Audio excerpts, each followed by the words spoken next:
sa buhay natin, product ng pagbabago. If we're speaking in tongues na hindi maintindihan, i-realize natin ito sa maintindihan. Napakatapos mo ng get together or prayer meeting, you experience speaking in tongues, try to sing what the Lord, where the Lord is leading you towards this. Maybe sabi natin, baka nililid ako ng Panginoon matapos ko mag-speak in tongues para ma-realize na mag-ibabait ako, mag-ibabagpatawad ako. Ngayon naman pa kayong pinagsasabi ko kanina, it means that I have to be more understanding. O kaya naman, matulungin ako, kaya naman maging mas early ako, mas pangakwa ako sa aking trabaho. That is how the Spirit works.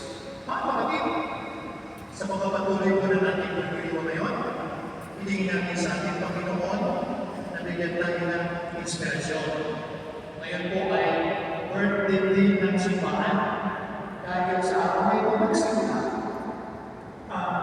napakaraming mga tao na nakatak ng simbahan dahil sa pagpapakiyak ng mga puso. So they form the first groups, first communities of the church. Kaya sa ating po Filipino community, actually, napakarami ng pangangailangan natin dito. Kailangan natin ng choir, ating pag-review choir, ating mga lectors. Ngayon po mag-isimula tayo ng ating mga isang ministry na kung saan kailangan natin ng mga volunteer para po mag-welcome sa pinto ng simbahan. So ito po yan sa ating mga lectors ministry.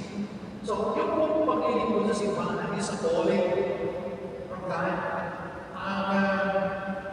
Ang objective po nito ay para mapapadala ang ating sarili. No? Para hilingin natin sa Diyos na, Lord, I will volunteer my time to the church. Pero tulungan mo naman ako magbago ng ating sarili.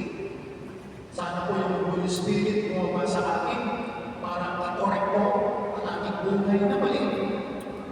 Kaya kapag nagsiserve kayo, tapos may mali sa buhay natin, hanggang ngayon, wala tayong ginagawa.